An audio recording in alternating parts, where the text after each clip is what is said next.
right. Hi, I'm Steve McClelland here at the Christians and Family Center for Innovation at Duke. And we're having just a panel discussion here with Knox Street Studio and a Duke startup called Tongue and Soul Lab that's doing customized speakers and NFTs. So we're just going to see what we learn. I want to introduce Talib from Knox Street Studios, tell a little about Knox Street, and then introduce Lee. Okay, great. Talib Graves Mans, glad to be here. Thanks for making this happen. Thank you all for coming out. I am Talib Graves Mans. I'm the founder of Knox Street Studios. So we are a organization based in Durham that focuses on entrepreneurship, STEM education, with a big focus on designing communities, designing education, designing curriculum to create better communities. Myself, I am a fourth generation entrepreneur on my mom's side and my dad's side, and I grew up in retail and apparel. Parents had a clothing store in Philadelphia for 20 years. And then when I graduated from college, I went to work in merchandising, worked for brands Nike, Nine West, which was women's shoes, worked for a couple of purse companies, and ultimately decided to join forces with my business partner to co-create Autopilot, which is a luggage manufacturing company. So happy to be here and talk about our shared interest, making dope things. Yeah, Making dope things. I love that. I got to pass it on to Lee, and then we're going to jump in. Hi, Lee. Hi, everyone. Thank you for inviting me. I'm happy to be here.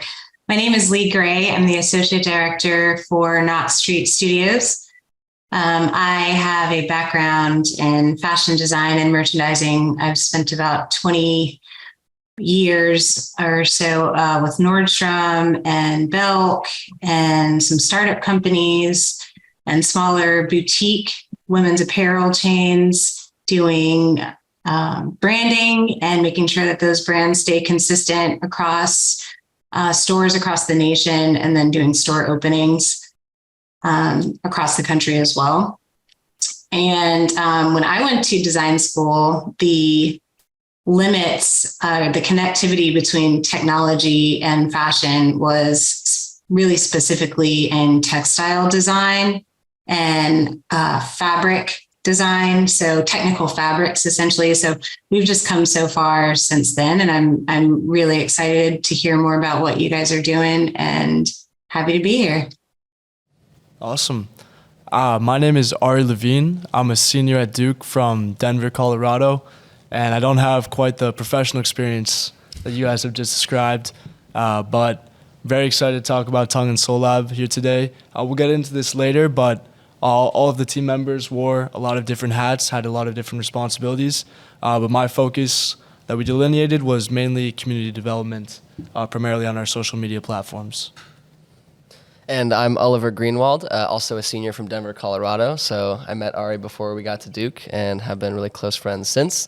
And likewise, my whole entire family and grandparents are entrepreneurs, so it sort of runs in the blood. And I, on the team, though, was the designer for our generative NFT collection. I'm Chandler Nalon, also a senior at Duke, and I've been a lifelong sneakerhead, so this project, joining the team, was, it was a match made in heaven. I helped Oliver with the designs, handle a lot of, social media and community building, and also just handle, I guess, more of the sneaker side of things, and working with customizers as well.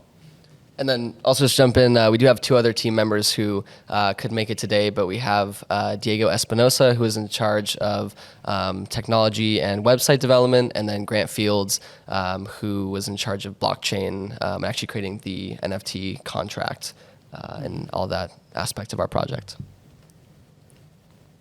Yeah, so, one of the reasons they were brought here together is, I met you guys through the work here at Duke. Chandler, you're actually in my class once. Oh, so, really, I take full responsibility. I didn't know you were a sneakerhead, though.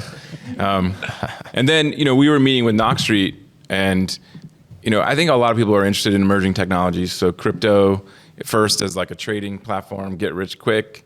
But then, I bought some NFTs just because I was like, what is this?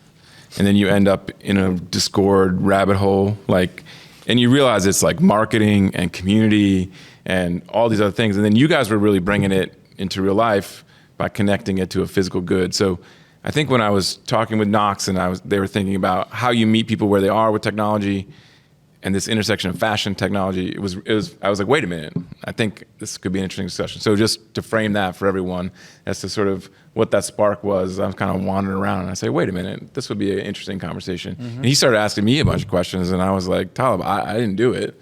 We got to talk to the people who actually are responsible. So that's why we're here. So maybe, how did you even get started on it? That would be my first question. Yeah. So me, Ari, and Diego are just all entrepreneurs, and we just kind of wanted to start brainstorming a lot of topics of what we could do. And we'd been brainstorming and doing a few other things for a few months, and that's when I met another student at Duke who did his own NFT collection, and that was the first introduction I ever had to it, alongside another class taught by Ezra Kuchars, who's the DraftKings Chief Business Officer, and he was teaching sports entrepreneurship, and he, for his one of his assignments, told us that he wants us to create an NFT and sell it to him. And I never heard of what an NFT was, and I was confused when I was looking it up and hearing terms like gas fees and other things like that, and just really that was my first introduction, and it was very tough to get a grasp of what it was. But after talking to this Duke student and hearing more about what his project was and how it's actually pretty accessible to the average everyday person like myself, I started to jump in because it really combined my three passions in life, which is art, technology, and community, and thought maybe we could do this together and create our own NFT project. And like you said, get past the get rich quick mantra of the space, but really make a difference with what we're doing. And so I brought this to the team, and we thought this could be great. It's also a relatively low barrier to entry in terms of cost and knowledge of the technology. And there's a lot of tools these days that can help you create this project. So we started brainstorming what types of communities we wanted to really get behind our project and thought would really buy into it. And we thought about many different topics, but eventually landed on sneakers and fashion and thought this was something that could be really good. And so that's when we talked to our friend Chandler, who is the biggest sneakerhead we know, and he just knew all about it, was already into NFTs, which is great, and just saw a ton of parallels between the sneakerhead and NFT communities, which I'll let him talk more about. Yeah. Just to pause a second, just NFT, non-fungible token. So now you've learned it. So summarize in like 5 sentences. What is it? Put me on the spot. Yeah, I feel like it's something that you always get asked, and then you never really know. But so an NFT, non-fungible token, really is a digital asset that is an ownership to something. And so you can add an NFT of a picture of my face, for example, and I can own that on the blockchain. And the blockchain is essentially just a ledger or a proof that you own something. And so an NFT on a popular site called OpenSea is a marketplace where you can have many of these NFTs where they're videos or animations or pictures, and people can buy and sell them. And some are purely just for the art, or some also have physical backings like ours, or some may unlock something for you. Like it could be something as crazy as a party, or it could be something like a website, granting access to a website, for example. So there's lots of applications to what NFTs are. Yeah, so it's just a digital good, and it's unique, right? So I heard this just the other day from a different student who taught me. You hear crypto coins; those are like a dollar is a dollar. It's like it doesn't matter which dollar you have; they're both a dollar. So if you think of a coin, that's fungible. You can have either dollar; they're both worth a dollar. But an NFT, each one is unique and owned by somebody, right? So it's just a digital good, unique and stored in this public, uneditable blockchain, right? Mm-hmm.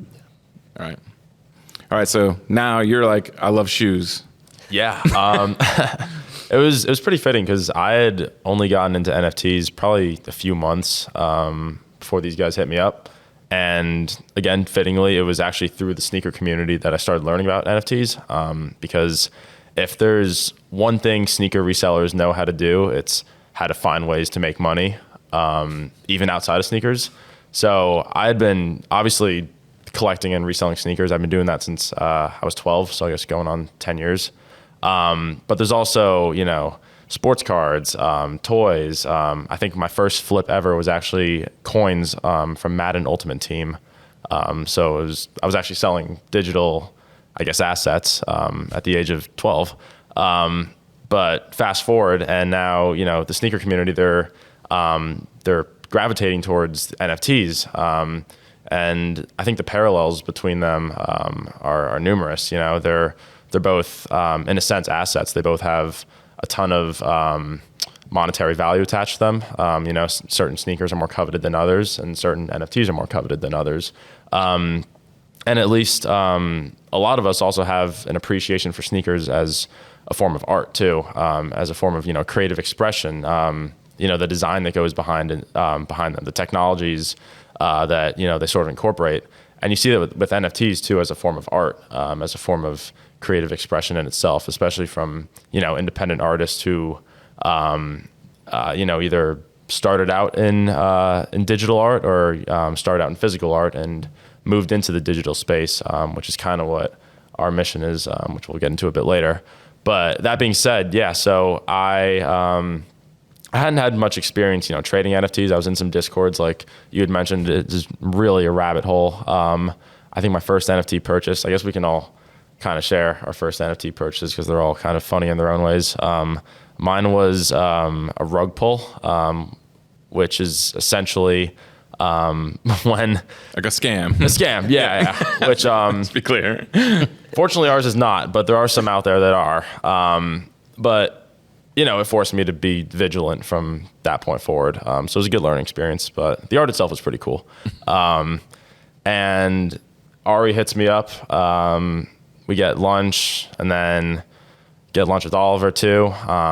And you know, they share their idea, and I was like, wow, we could really make something happen. I'm already kind of seeing the parallels between these communities, and I think this is something that a lot of people can get behind. So that's really how we got how we got it going, and just hit the ground running from there. And I guess I'll also add on, you know, the sneaker group or category as a whole is so large, but to make it a little bit more niche, Diego, actually, who's not here, came up with the idea to work with sneaker customizers to actually make our product come to life, because we really have always learned in entrepreneurship at Duke is like, really, what is going to make you unique? Like, you have to be 10x better than a differentiating product to have people buy it. And so we wanted to think, you know, why is anyone going to buy our NFT shoes over others? Because there are other NFT sneakers out there. And we thought, you know, this would be a good way to help small businesses, aka sneaker customizers, but also tap into that specific market within the shoe, you know, industry. And so we started reaching out to as many sneaker customizers as we could find on social media, and really just wanted to hear from them what they thought of doing something with NFTs. And a lot of them had good responses. A lot of them were scared of it, and, you know, gave us reasons why, perfectly valid reasons. But a few that we landed on, who are Ty, Cody, and Nate. And we can show some pictures of them later, but they were just from the beginning very gung-ho about it. And what we quickly learned from them was that their entire careers, they've been giving other people the chance to have their dreams on shoes. And so they work with a client, and they are told exactly what the client wants, and they produce that. And while they love it, they don't really get to produce their own art when they, you know, first got started, you know, when they were super young. And so they sort of miss that, and they don't really have the creative expression that they needed and wanted. And so we thought that with blockchain and NFTs, we could give them that, which is how we landed on Tongue and Soul Lab. And we so part of our project is we have a generative collection, which is something that Chandler and I designed to try and create a lot of, or take a lot of existing shoes that are really popular out there and sort of celebrate sneaker culture, and take little traits from each different shoe and mash them together with 8 different silhouettes, and have a generative based collection where we have different traits and then randomly generate them to create, as you were saying, a unique NFT. And so we have 1,200 of those. And then also our customizers created their own versions of each silhouette. And so they got the creative freedom to do whatever they wanted on top of these silhouettes, but then also have the physical backing once someone bought it. So once someone buys it, then they will start to create the physical shoe design on top of a shoe, and we can show a few of those as well. So that's kind of how we are bridging the gap between physical and digital assets in terms of our shoes. And another thing, just to touch on, a component of what we learned when we were talking with these customizers, in addition to the restriction on their creative freedom, and this is related to the generative component, is that they would pour hours and hours into their physical shoes. And additionally, when they ended up working on the digital art as well, and the scalability of what they could produce was also restricted. So by being able to get themselves into the NFT space, they could scale the production of their art far more quickly, and also reach a new audience that had never seen their art before. So and that also was one of the things that they expressed to us that they found very beneficial about the NFT space. Yeah, I think we probably spoke to somewhere between 50 and 75 customizers, and that's also just a reflection of how that whole scene is evolving too. Because 5 years ago, the custom sneaker game wasn't what it is today. Now you see, NBA players, NFL players wearing custom sneakers that reflect a cause or a message, and these are all independent artists doing that. That isn't like Nike creating these one-of-one designs. These are hand-drawn, hand-painted sneakers. So we thought that's one of, honestly, the coolest aspects of sneaker culture that definitely goes underappreciated, and that's something we wanted to highlight. And really every artist that we talked to, whether they ended up partnering with us or not, they really shared the sentiment that this commission-based business model, while it may be sustainable for them, or oftentimes it even isn't, just given the sheer amount of orders that they're trying to fulfill, it really does limit their creative freedom. And I think a lot of them even had lists of designs they've been meaning to put out, but just haven't had the time or the customer to put that on a shoe. So with digital art, while it was a learning curve for the three artists or customizers that we onboarded, given that none of them had actually done digital art before, which in itself was a great process for them. They gave us great feedback on on how much they learned and how they're going to use the software that they learned and the techniques in the future, even for like mock-ups for their physical designs. I think they ultimately took a great leap of faith, and I think got a lot out of it. We'll talk more about Ty, Nate, and Cody. But For the designer that hasn't used the digital format to create, are you all like showing them the ropes on how to like use a creative design platform? That's the thing. We actually didn't. We don't know how do you. I mean, Oliver, you have experience with Adobe Illustrator. Yeah. But the main software they use is called Procreate, and actually, one of our customizers, Cody, had a little experience with it, but I guess to get into the weeds of the design process, Oliver would send them blank silhouettes, blank layered files with each trait. Like a shoe deconstructed, like an Air Force One deconstructed.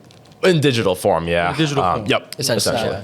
And it was very cool to see how the three customizers work together, and they had never met each other. They might have known each other kind of, on the internet, but Cody was able to teach Ty and Nate certain tips and tricks, and they were able to bounce stuff off each other. And so Ty didn't even have an iPad, and so he bought one for this project, which is still really cool that he did that. And he ended up spending, I think, 24 hours on his first one-of-one NFT for us, which was incredible, and said he just loved it and loved learning, how to actually use the software. So, and then now he said he uses it to mock up all his physical shoes that he does in the future. So it's pretty cool that they kind of bounced off each other to figure out how to make this all work. Yeah. So like the technology. Tell me the name of the technology that is being used again. Yeah, Procreate, and also, at least for our purposes, Illustrator too, which Oliver's a whiz at. Dope. How much is Procreate? Procreate's $10. I'm not sure the cost of Illustrator, but it can be a couple hundred. it's a bit more expensive for sure. Yeah. And do you Probably think some trial you could try. There's probably 30-day trial? You could look like Illustrator. You want a vector graphics program, right? That's the Yeah. key part of Illustrator. Vector support, SVG.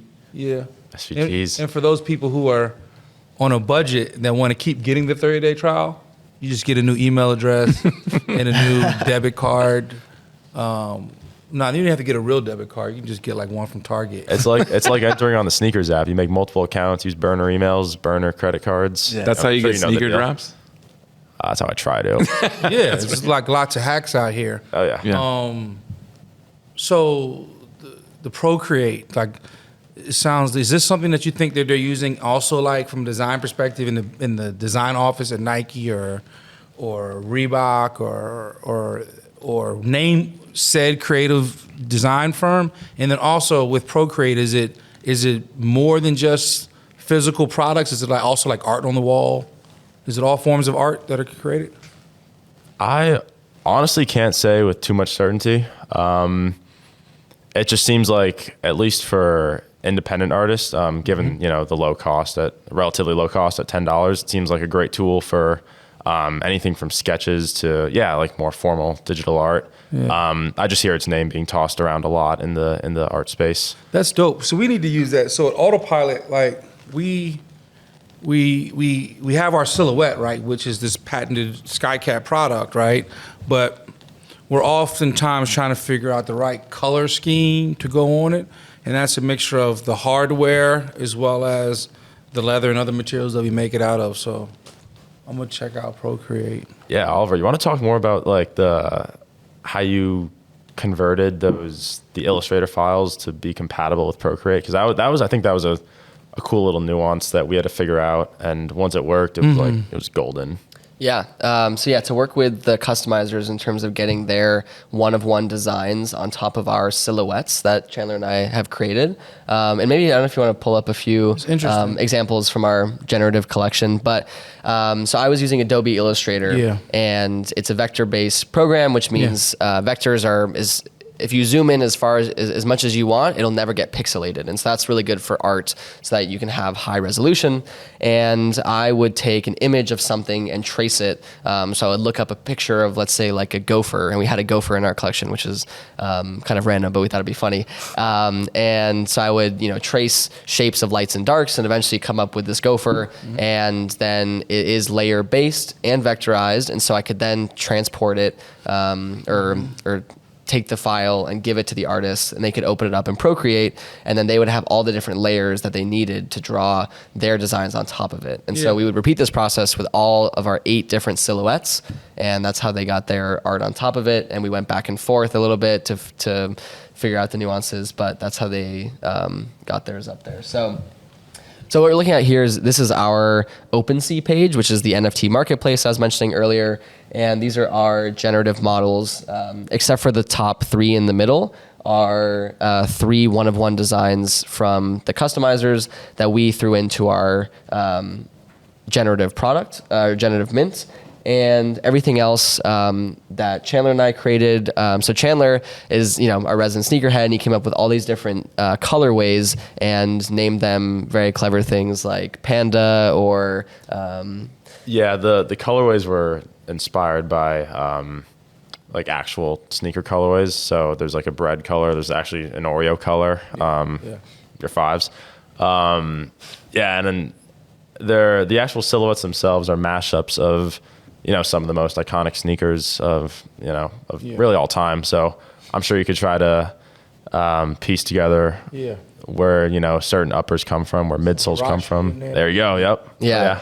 And so we went through a whole process of figuring out if we were going to get sued by making these, and we decided we talked to a lot of different lawyers and covered our butts for sure with what we were doing. But we wanted to make sure that we had the ability to celebrate sneaker culture by including some of these elements and colorways, but also making sure we were safe from anyone who wanted to sue. Derivative enough. Yeah. But so what you're looking at here are different. That one looks like you can sue for that one. Which one? The 100, 1000, that Jordan top.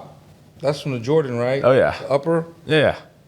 I mean, it's inspired. It's inspired by. Inspired. Yeah. But we had a generative collection where we had different upper colorways, different lower colorways, laces, stands or pedestals, and then backgrounds and accessories. And so if you're looking at the swing, for example, that's a pedestal. Or an accessory would be the bottom one, 1006, has lights on it, Christmas lights.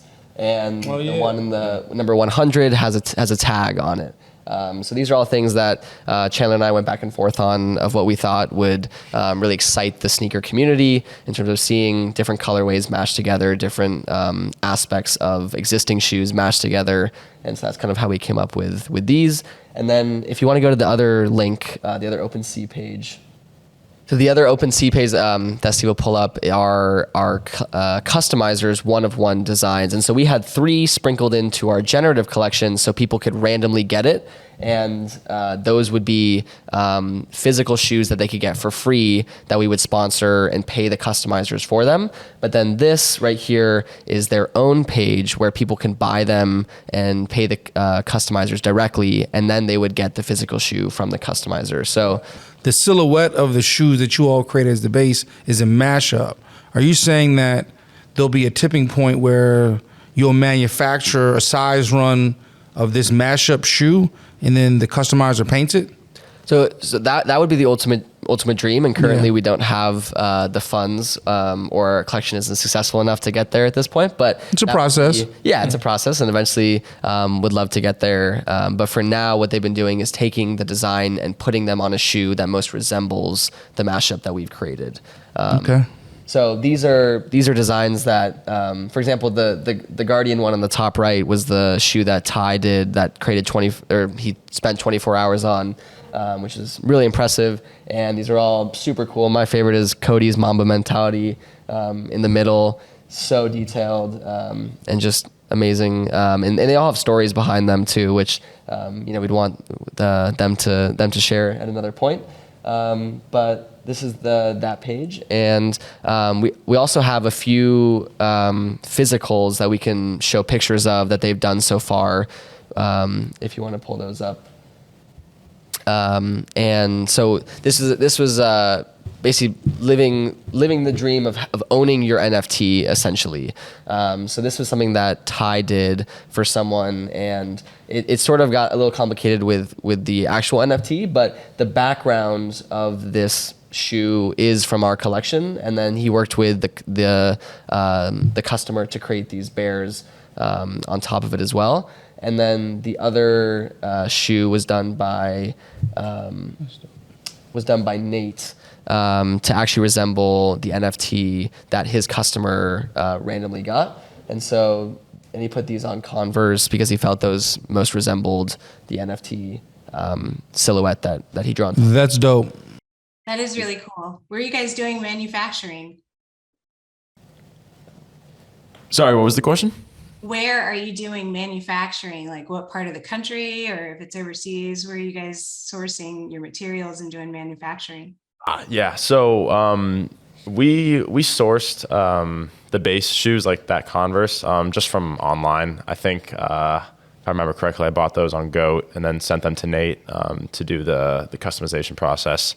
But yeah, as Oliver mentioned, we're just taking real life silhouettes that resemble our NFTs and using those as the base shoes, since at least currently it's pretty unfeasible to create exact replicate silhouettes of our NFTs. It is an interesting thing though. Fast fashion. So the mashups are aspirational right now. Am I That's right. understanding that right? Yes. At least the silhouette component is strictly aspirational, digital, no physical yet. Very cool. And they're just applying it to the closest shoe. But fast fashion's going this way, right? Like imagine just starting to manufacture generative shoes, which is pretty cool. At least with ours, maybe that could get dicey with the copyrights and trademarks. Brands, but yeah. So a little known fact that Autopilot's design started as shoe designs. So my business partner Chris in Brooklyn started painting sneakers. This is 15 years ago, and he started getting rappers and other kind of people doing it, buying the sneakers. I wish he was here to tell that story. And I have 2 pair. I have some like Converse Stan Smiths Others Adidas. Adidas is Stan Smith. And they're like camo that he painted, and I have some Obama Pumas, which are crazy. Because he was painting for a while, and then he continued to paint, but then he figured out a way to like, it was like a print. So he would digitally design, like the Obama is like Obama's face. He didn't paint it, but it was like an adhese that he took off, and then he adhesed it to the leather of the like, shoe. Yeah, like an iron-on almost. Basically, like something like that. And then painted it and made it even more like creative. Yeah. The damn thing is, I gave him a 12.5 because I never really expected to like get him back, and he made them so dope, but I'm a 13. It's like whenever I wear them, just know that I'm uncomfortable. He's kind of tiptoeing around. I just kind of tiptoe around in them. Yeah, but they're dope. Style hurts. It does, man. The things we do for fashion. So going back to what we were talking about on the break, where, you know, it's so much easier for you guys to pivot because you're small in terms of customization, and, you know, reacting to political factors and economic factors. Like, this is well before y'all's time, but during World Wars I and II, there was rationing around fabric because the military needed it for like parachutes and uniforms and stuff. And so that became a time where women's fashion was like really dark and drab and like scratchy fabrics that nobody wanted to wear. And after the war came the Dior look. They called it the new Dior look. That was when Christian Dior was probably in his 20s and 30s, and he created these gowns like layers and layers of silk and, you know, opulent fabrics and materials and styles, because women were so oppressed by having to wear these drab colors and garments for so long during the war. So that's just one example of, you know, how fabric has to respond to political and economic factors. You guys have the opportunity now to do the same thing with these customizable shoes. So I guess my question is, I know that this is an opportunity for your consumer to work with a designer to customize their shoe, but have you also thought about it in terms of a trickle down effect, like you kind of guiding them and pushing out maybe some design ideas or design direction in that way based on what you guys see happening in the world?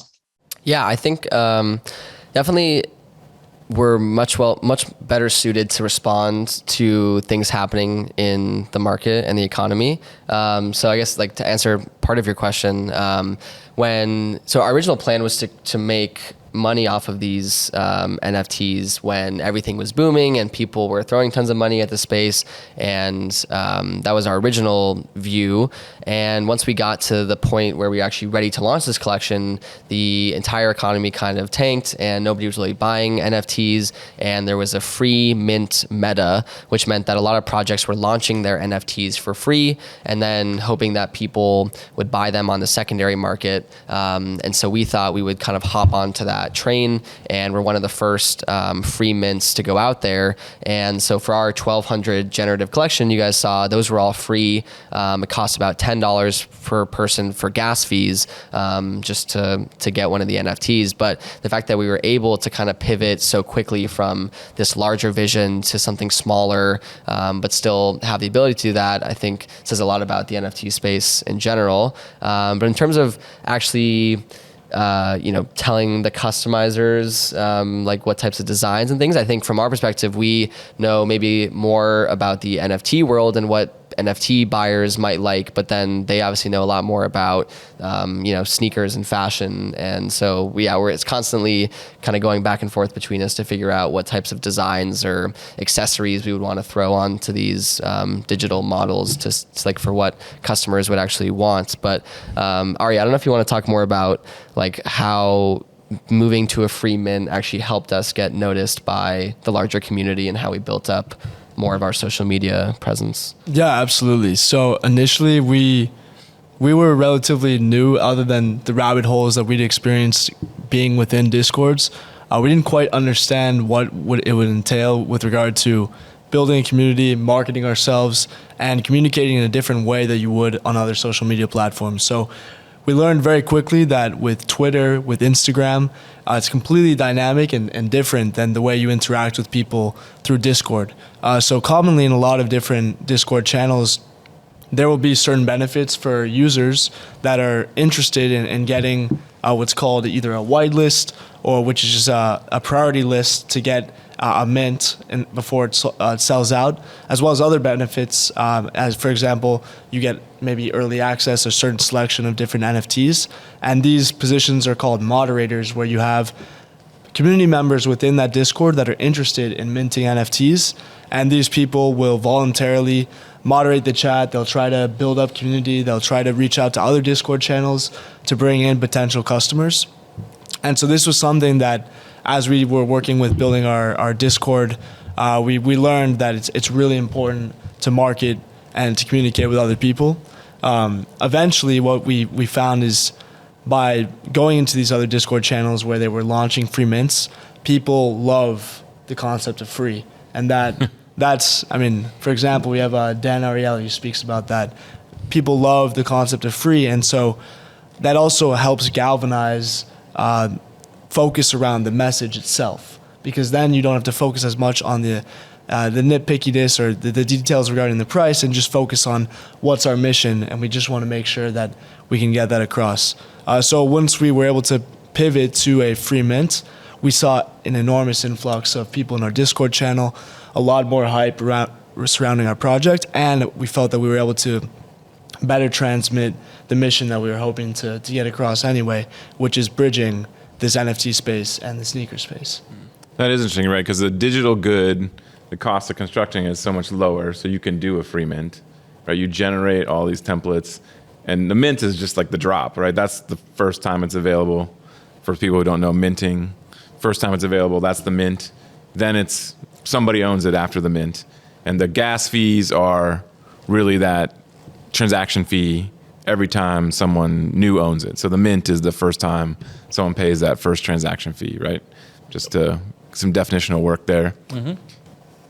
But it's interesting because there is like the whitelist is like the line. Like, I mean, that is like, I want to be in line to get the new stuff. Early access. Yeah. And then once you own one of these things, like you're a member, right? And there's kind of this marketing community of like, oh, I'm a member. So like, I want to tell everybody how great my club is because I'm in the club. And so, and then you can sell, there's like incentive to sort of spread the word because you're already in the club. Exactly. And your membership card is this NFT, right? So those Discord channels have all these roles based on owners, non-owners, who contributes the most. There's like a million games going on there. Like, how do you earn status? Yeah. Fascinating. Yeah. And another thing, as you're talking about incentives, is that because people are joining this club, or the way you could describe it, Tongue and Soul Lab, this community for free, then they have the own incentive to grow organically and to work on that marketing and the spreading of our message on their own, which is a far more effective, and we realize, more cohesive way to get that marketing across. And then you still have a higher priced good that comes with a shoe. So that's not going to be free, right? That's always going to be maybe a giveaway, but not a right. Yeah. So there's upsell there. I was going to say, I think going off your point, Ari, a few takeaways from marketing and community building in the NFT space. It is so volatile and so fluid, I guess is the right word, that in the sense that the community is so quick to either latch onto a project or disband from a project at the slightest, news break or team update or something. I guess, for example, if I've seen projects that have decided to increase their mint price, even if it's by, the equivalent of $50, and the response is almost always just massive, what people in the space call FUD, fear, uncertainty, and doubt, that could literally tank a project to zero before it even, gets off the ground, no matter how much promise it may have had before. People in the space are, I guess a bit, I don't know if ruthless is the right word, but, whether you're a collector or a flipper, you want to see the NFTs you own be of good quality, come from a good team, and have some monetary value attached to it. I guess because that's somewhat of a reflection of the quality. So people are very, they're very, I guess, nitpicky when it comes to, which for good reason. When selecting what projects they want to become a part of and what communities they want to join, which is why we spent a lot of time being fully transparent about, not only our team, but our goals and our transition, our pivot to a free mint, which we ultimately saw success with. And we seized that moment because the second we made that update, it got a lot of positive buzz and feedback. So that's practically overnight, which is it was crazy. Overnight. I remember I don't know where you guys were. I was in Myrtle Beach actually, and and it was like 8 p.m. at night, and I'm just like dialed in on my laptop. I think all of us were, because we were getting literally hundreds and thousands of people joining our Discord. And it was right after we announced the free mint, because other NFT Discords got a hold of it, or they found out from, other members, and word just spread like wildfire. It was crazy. So moments like those where you have a lot of influx, especially in the NFT space, you just have to seize and, I guess just move forward with that before the hype kind of dies down, because it can happen pretty quick. Yeah. And I have a question for you guys. Do you see the same thing in the physical world? Like, is there a sense of like ownership and community once you have a piece of an item? And are they that volatile as well? And are there communities rallied around these things? Definitely not that volatile. Well, yes. So if you think about the cycle of a product being in a physical store, so much work is being done beforehand with, first of all, consumer testing, product market fit, material sourcing, manufacturing, delivery, the entire marketing. Go ahead. I was just adding on trend forecasting. I mean, it really starts, it really starts with color and then silhouette. And that, starts with like automotive industry. And I don't know if you guys are familiar with Pantone, but Pantone is, a universal color library that they use for everything from car paint to ladies apparel, or, probably sneakers too. I didn't mean to interrupt you. I'll add on to what you're saying, Tom. There's so many factors, right? When all of us have on physical goods that somebody probably took a year, even that shirt. I'm sorry, man. I gotta change my wardrobe. You're on camera today. You act like you about to go play ball. Made fun of left and right. He can take it. He's from Denver. But so much goes into the stuff that we see physically here. So I think that the people that are working on those things, have a system that they've been working on for years that works. And the things that don't work, where do they end up? They end up on a clearance rack, right? I think so I know that the cycle is different for an established brand. We're an emerging brand. So some products that we have come out with, some colorways that we thought were going to do well didn't do as well. So now I have to discount the merchandise, et cetera. We do spend a good amount of time making sure we have product market fit and stress testing our products, because we are such a new brand, so we can't afford to have a lot of loss. That happens. But one of the things I think that the benefit of this type of NFT environment is being able to more rapidly test colors with people, and maybe also some type of design, I think is the most interesting application of this now. And then also like so testing, and Lee, jump in here whenever you want, like looking at colors, looking at design, and then being able to do pre-orders, right? So when you're doing physical products, especially like small companies, you want to test it with with one or two items. So I get a sample made. Right after I've done my research, I get a sample made, and I say I'm going to release the graffiti version of the sky cap. So I'm going to have one of these made, and then I'm going to photo the hell out of it, right? And we're going to do a whole campaign around it. And then I'm going to introduce it to my consumer base, and they're going to tell me if they want it. by placing pre-orders. That's the right way to do it. The wrong way to do it is to go order 500 of these and haven't showed it to anybody yet. Right. Now, I think the good thing about NFTs is that we can just show people the mock-up online essentially and say, do you like this? If so, buy it, and then we'll give you the physical version later, essentially. that's exactly pre-orders. Yeah, it almost skips out the need to create the physical version. Yeah, because if it doesn't work, so there's, what's the name of this? Why'd I look at you? Like, 'cause you like, he knows a lot. Yeah. You might know. What is it? It's basically a tipping point when it comes down to like physical product. So you can like, a good place that this happens is on not Indiegogo, Kickstarter. So if you go to Indiegogo or a Kickstarter, right, there's an inflection point of how many people have bought it that it goes to manufacturing. If it does not hit that inflection point of, let's say, 500 buyers or $100,000, it doesn't tip over. Said product does not meet product market fit. Everybody's reimbursed their money.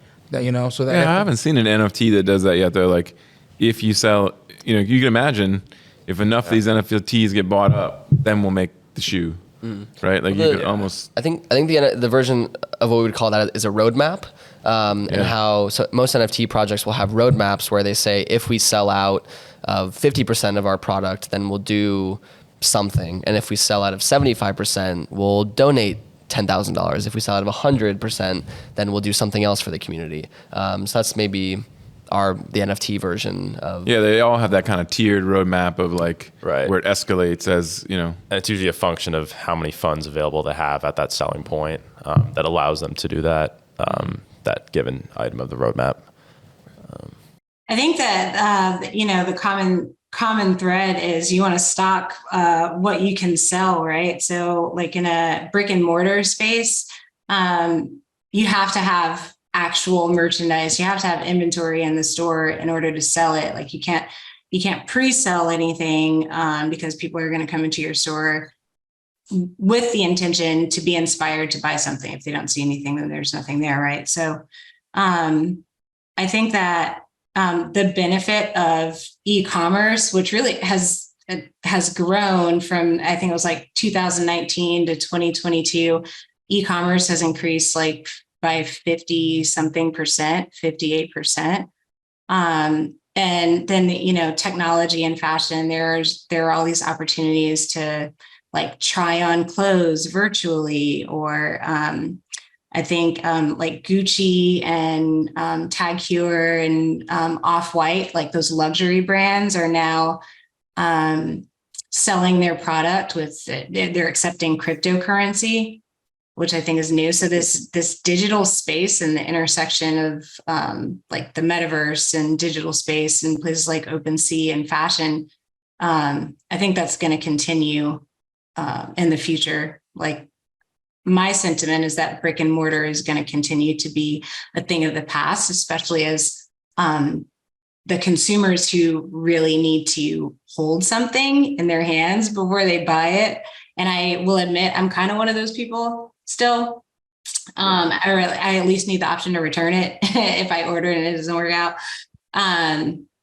When we die off, I think the digitization of fashion is really the wave of the future. Well, I saw that Die out. Did you see that BMW with the paint, like the digital paint?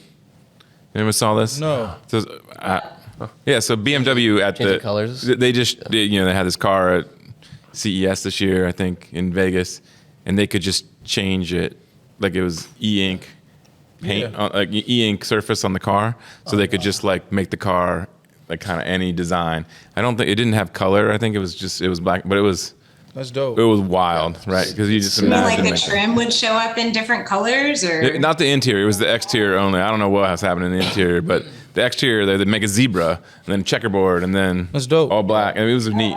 It was like one of those things where you're like, oh.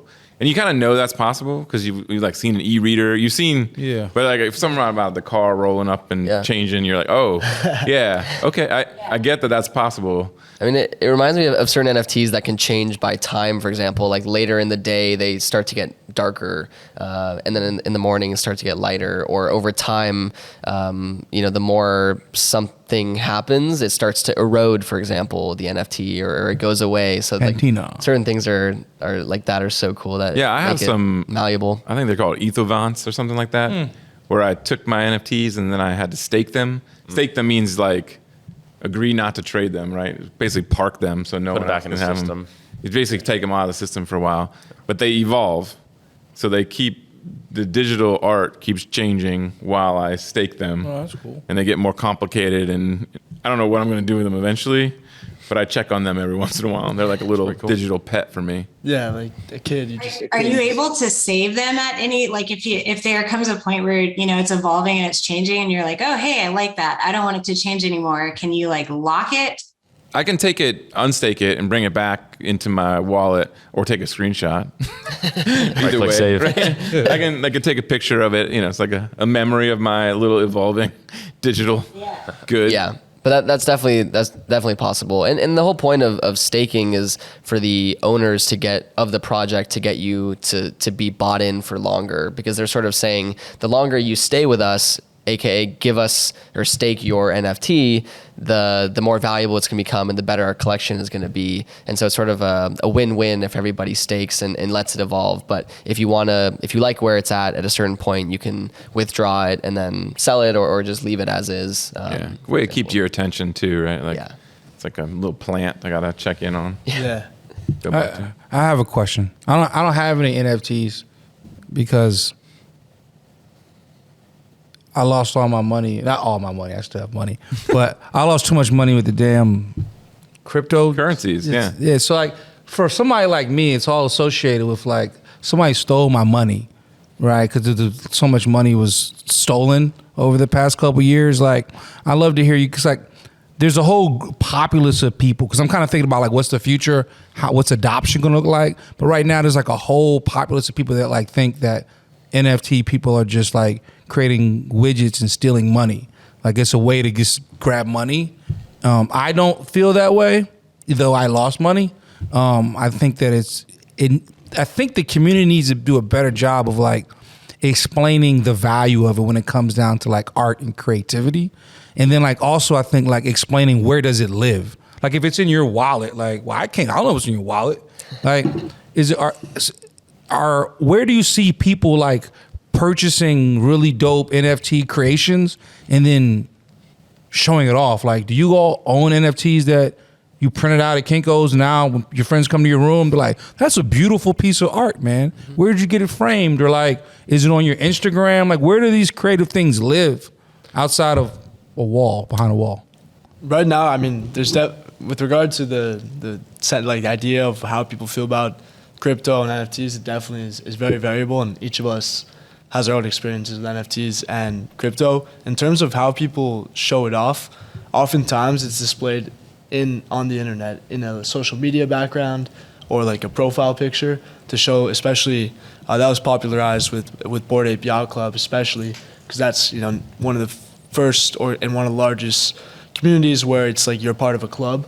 And so by showing that you have this NFT, you're indicating to others that not only should they know that you're part of this club, but you're endorsing that community. So it's sort of a new form of clout almost. I read this somewhere that older people like my parents or grandparents buy a car or watch to show off their wealth or their clout. But now young kids like us are going to be starting to buy NFTs and putting them on their social media profiles to show that they're wealthy or have clout, which is I think kind of funny. But for me personally, like you were saying, I would love to trade somebody NFT for a physical piece of real estate. Gotcha. But for me, I have one NFT, for example, from this comic artist named Dirty Robot. That's his alias. His real name is Danny Isles, and he sends a physical print of the NFT once you buy it. Yeah. And so I exercised that one time right, and I got that print, and I have it in my bedroom, like you said, which is really cool. Oh yeah, I got a book from Little Villains. Yeah. I got a signed book from the artist. Oh, that's dope. I forgot I had that. That's what I'm talking about. Yeah. I like Yeah, Actually- it's on my like kind of coffee table. Yeah. Because I figured someone flip through and like, what is this? And I'll be like, oh, that's my NFT project. I I own those. got a little hero and a little villain. And I actually forgot I do have something with me here. So this is a card called Fiat Lux. And it's part of this collection that sends you these cards that have a 3D, like built-in AR, augmented reality sort of experience with it. So I could put my phone with Snapchat on it and then start to look at this figure in 3D space. Yeah. So I just keep it in my wallet because it's a good talking point if I ever need to bring it up, like something like that. But that's a small example of how you can actually use your NFTs in real life, like our shoe collection, for example, or the poster. So other things like that. Yeah, I'm thinking about some applications of it, like, because I think this stuff's going to work.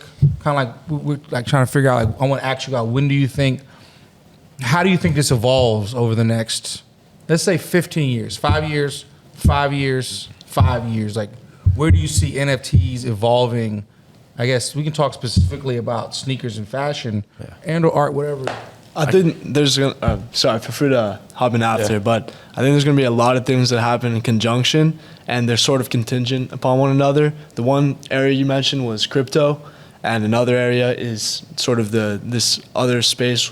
We could call it the metaverse. We'd call it just NFT specifically, but I think there will be consolidation of both NFT projects as well as the cryptocurrencies that are used. And whatever that may be, it might be some of the earlier coins, it might be a new token that comes about. But I think we'll see consolidation across the board. And with that, that'll come from trust as well as more information and transparency about each of those specific coins and projects that may come from oversight from international organizations or governments. But ultimately, I think because of that consolidation, we'll see a lot more of the applications and integrations of NFTs and crypto, more specifically as like a form of ownership, a form of being part of a club, as well as general transactions. But Chandler, feel free to hop in more. So specifically with sneakers and fashion, I think at a very basic level, Tongue and Solab has bridged the gap between physical and digital. But where I see this going in 15 years is 100% authenticity. You look at Nike's already starting to do it, where they're planting RFID chips inside their latest crypto kicks, and those serve as essentially, I don't know the exact technology, but these chips inside the shoe somehow link to a corresponding NFT that serves as a proof of authenticity and ownership of that shoe. And basically combats fakes, because with that ownership, with that token ownership, you can trace the entire history of the sneaker going all the way back to production. Every stage of a sneaker's life throughout its life cycle, throughout every hand it goes through, even from manufacturer to retailer to owner to secondary owner. The NFT goes along with that physical shoe. So, in today's world, we're seeing so many counterfeits. You go down Canal Street, you see fake bags, fake wallets, fake sneakers, and the fake sneaker market has especially taken off, I think, since COVID. And that's just, I think a lot of people are starting to embrace fakes, even just given their cheaper price point, especially for coveted sneakers. But even authenticators like StockX and GOAT have been pretty susceptible to passing fakes, just because the fakes right now are so good. And I'll see probably a tweet a day about how StockX has authenticated a fake sneaker. So I think a real application of blockchain as it pertains to physical goods is proof of authenticity with sneakers and with luxury goods and high-end fashion especially. This is like surreal, because like I grew up sneaker hunting, right? Have you ever seen Just for Kicks? No, I haven't. You need to watch that. It's dope. I think it's free on YouTube now. But that's like, I don't know, 15 years ago. It's a documentary on like the history of sneaker culture, ties in hip hop. It talks about like how the first $1 million transaction in hip hop and music, hip hop and sneaker happened with Adidas. So quick story, you ever heard of Run DMC? Oh yeah. All right. If anybody said no, this interview is over. Right. Flip the table. So Run DMC made the song My Adidas, right? They made the song. There was no Adidas contract. They did it. Russell Simmons, you ever heard of him? Created Def Jam Records. He's the man. He's like, make the song. Of course, the crew made the song. And then he invited the Adidas execs to Madison Square Garden because they hadn't offered them a deal, which is dumb. Right? They'd already made the song. The song was a hit. But Adidas didn't call them up like, hey, I'll give you $1 million. But Russell Simmons invited the executives to Madison Square Garden. They're doing the My Adidas song on stage. The entire arena's packed out, sold out. Then he was like, and everybody out there, I guess it was Run or DMC, I don't know, said, whoever's wearing an Adidas, take your Adidas off and hold it in the air. And they did it, and like 80% of the people in there had an Adidas on. And then the Adidas guy was like, yeah. Oh, maybe so we should. Yeah, maybe we should. So that was like the first $1 million deal that happened as a result of like hip hop, right, and in fashion. And I think that, and then so for me, like I used to like watching Just for Kicks was like as an example of like how I move. Me and my friends would just go different places. So if I'm driving up from North Carolina to Philadelphia, I know where to stop in Virginia. I know where to stop in Delaware. I know where to go in Philadelphia to get the shoes that other people aren't going to. I remember when Timberlands, like the regular Timberlands with the leather at the top that are $189. They're the same price everywhere because they're so popular. Yep. But I remember Timberlands were regional. Right, so like Timberlands is Boston, New York, Philadelphia. By the time you got to DC, they were half off. So if you were traveling, you had to pay full price in New York. But by the time you got to Virginia, they're like $60 at Dillard's, right? Which was great. But like now I get frustrated because like everybody's cool now, so it's like normalized. Like remember when everybody wasn't cool? Oh, I lived that. Yeah, like you were the cool kid. Like, you're like, I don't know about that. Get off my lunch table. But like, it's kind of weird now because everybody can't be cool. You guys are cool. Everybody in this room is cool. But like, coolness is like you're born with it or you're not, right? But nowadays, like, you're born with it or not, but you can try to buy it. And then like I see like nothing more frustrating. Like you're cool. Like when you try to go get a pair of shoes and some uncool person probably got them, or like somebody. I don't. Yeah. It's like you don't deserve those sneakers. Tell me about it. Yeah, so like maybe like the NFT can help like normalize design and accessibility, because we want to create a mantra like if you're not cool, it's not for you. Like just don't you can't buy it. It doesn't look good on you. It's not drippy. Like, but that's my diatribe. Thanks for listening. I just want to talk about that. Yeah, The end of cool. The end of cool, or the recreation of cool. Like, right. It's like I was thinking about like the NFT way they're describing it. Like my point of discovery, like I had to get in the car, I had to know, I had to talk to people, and I had to go find it. Like, but there's still a cool point of discovery now. It's online and it's in forums, right? And there's a bartering and exchange going on. Well, too. I think it is happening in the crypto market more because you travel anymore. Like you go to any city, it's like the same stuff, right? Like same Fuddruckers, right? It's like all the same stores, same like the chains. But you are seeing tons of uniqueness in the digital space. One, it's cheaper to create there. You don't have to buy a storefront and worry about going out of business, right? So you can at least start there.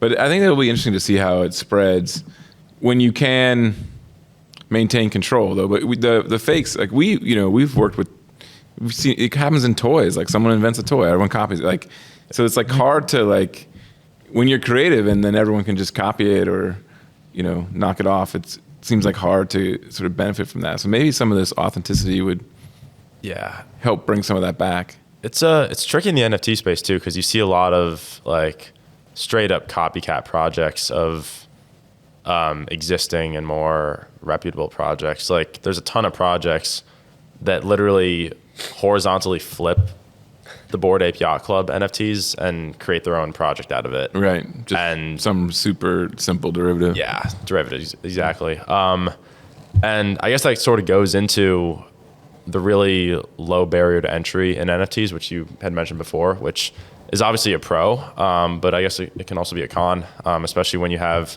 people who don't care about the product or care about their audience / community putting out stuff, knowing well themselves that, I'm not going to put my effort or resources into this as much as people think they are.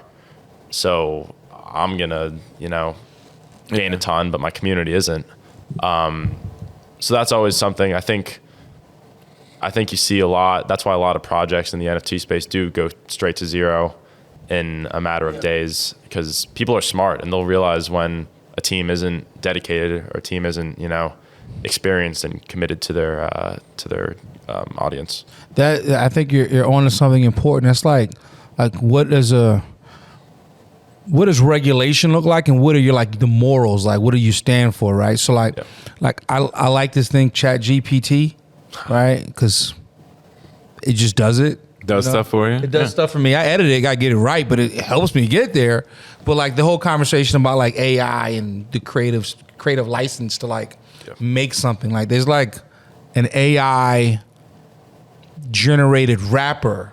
So they fed it the lyrics and like the likeliness of like, I don't know, Lil Wayne, and then the stupid AI like makes a rap like Lil Wayne, and then they can do the voice, and now it's Lil Wayne, right? It's like the same thing can happen for shoe culture. Like somebody can go to your page right now. I don't know if this exists right now, but they can do design, and they can say, "Look what these Tongue and Soul people did. These designs are dope. Like, make us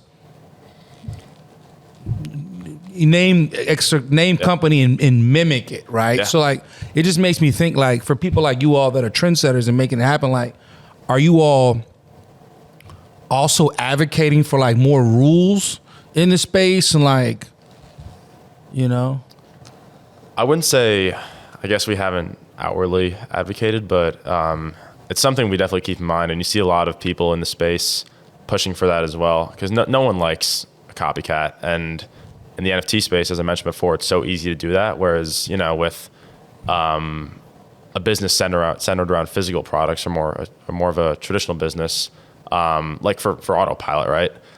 It takes so much more time, effort, and resources throughout the process of conceptualizing, mocking up, testing, and whatnot, that it forces you to be committed as an owner. It forces you to be, because you're putting in so many resources that you have to be committed. Yeah. Whereas with NFT projects, you don't necessarily have to be committed.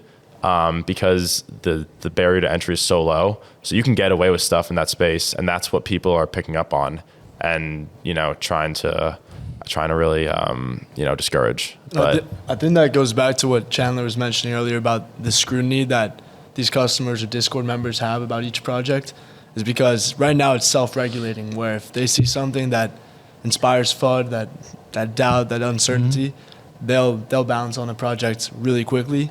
Whereas if they see continued dedication, that's where it's applied. But I think that we haven't really thought about this in the long term, but it could be potentially helpful to see if there's some sort of standardization about more clearly being able to identify that transparency. But right now, that's why we've been so adamant about being as open as possible and trying to be as trustworthy for members of our community. Yeah, and so basically, I think rules may be the wrong word that we're going for here, but just sort of like more transparency. And for example, we are as a group doxed, which means we've put out our identity to other, everybody out there to see who we are, so that let's say we were to scam them, they would know, I'm Oliver and I go to Duke University, and they probably know where I live.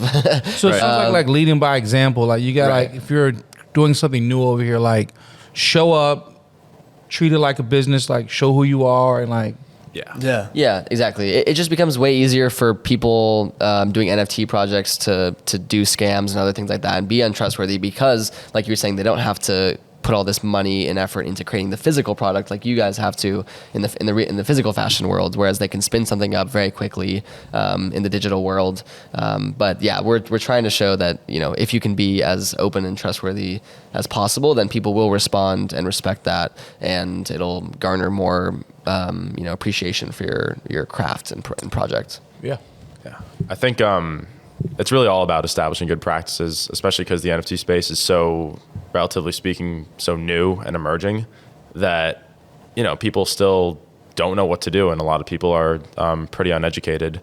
But if you have projects and teams out there that are, having a fully doxed team and checking off other boxes that are strong indicators of a reputable project, as as a participant in the space, you can then use that as a benchmark for other projects too. And if they don't fit the criteria, then that's an automatic red flag, because the lack of regulation allows for it, but I think it's a self-regulated and self-governed space. So the people who are educated will be able to thrive in there. Right. And I should have said this, but one of our pillars is to educate people and sort of combine or at least make the gap closer between the sneaker and NFT communities. And so part of our Discord, there will be channels where you can read upon, how to set up a wallet or how to avoid scams, or we notify people, if someone made a fake of our collection, which was first of all awesome, because that's maybe how you've made it when someone tries to rip you off. If you get sued or someone steals from you. it did happen. That was an Yeah. awesome moment for us when that happened. We're like, wow, we made it. This is sweet. Maybe kind of along that lines, the final question of if someone wants to get started, right? So we were talking about, there's a lot of stuff we've covered, right? In terms of policy, technology, art, community building. If someone wants to get started, into this kind of digital art, NFTs, where, one place you'd send them, other than Tongue and Soul Lab. I'd send them straight to Twitter. Start following a bunch of NFT accounts, some reputable projects, buy an NFT, join their Discord. Because even if it's a really cheap NFT, even just being in the Discord, even being in that token gated component of the Discord allows you to see what a true community in the NFT space is like, and how holders interact with each other and how the team interacts with holders. That's something we could do. Just set one up just so people could get their first NFT from us, right? I haven't done it. Right, yeah, we could. We could have a workshop, get a bunch of people, get their first NFT. I think the best way to get involved is just That'd be dope. It'd be fun, right? And then low risk. Yeah, low risk. That'd be People fun. know, and then kind of think about something. That's cool. All right. Yeah, there's only so much you can do watching from the sidelines, Right. No, that's what I did. Yeah. And I definitely hit the scan. I ran into everything. I'm I don't know what's going on. I'm You learn clicking so much. links, and I'm what just happened? Oops.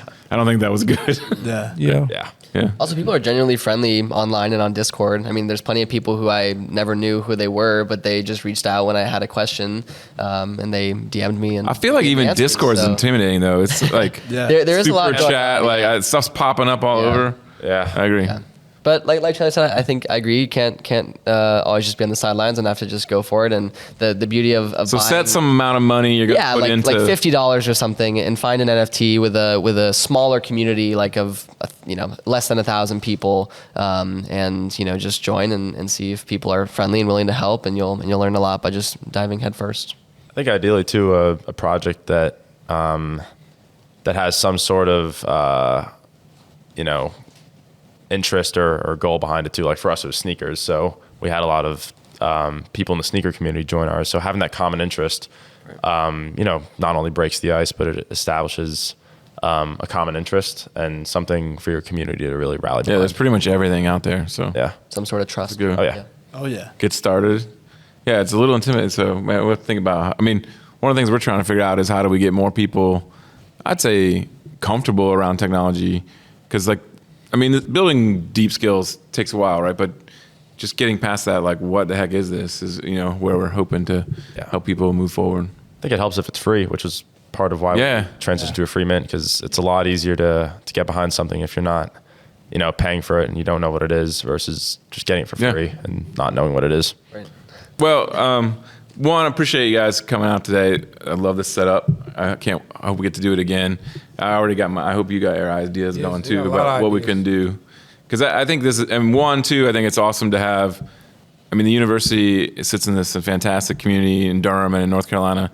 So I think kind of having more conversations, especially, technology is this great frontier still. Everyone thinks it's done, but it's going to keep coming. And so the more people who can participate, understand it, and also help guide it. You guys talk about these norms. I think that's fascinating to me around what does this mean? And you had you said earlier, well, should we do it? And I'm that's always the ethical question. Can you do it? Sure. Should you do it? Maybe not, right? So I think that's fascinating. But so yeah, really appreciate the time, the panel. I love the work you guys are doing. It's fascinating to see this crossover, digital, fashion, community. We hope to do more panels like this, probably not particularly with you guys, but probably with you. I hope so. You and I are gonna be on the road now. Let's Like, go. or just go. here with our mics. Yeah, we're gonna get. Get an outfit. Yeah, I think that's fair. Tyler, where can I buy one of these? I have the trunk of my car. Your car. I will be there. Yeah. I have I a will sky. be there. You wear hats a lot. So Yeah. I have sky caps here. Yeah. Yeah. You have any buffalo hats or no? No, No. I'm a fan of the Boston one. Nobody likes the Bills. so I think I have a few bosses. yeah. Lastly, I'll just say thanks to Knox Street Studio, Tongue and Soul Lab. Lee, thanks for joining us online. You're welcome. Sorry, I had to disappear for a minute. I have a screaming toddler who's now awake. I've been there. Not today, but I've been there. All right. Thanks, everybody. Appreciate it. All right, thank you. Thanks. Thank you.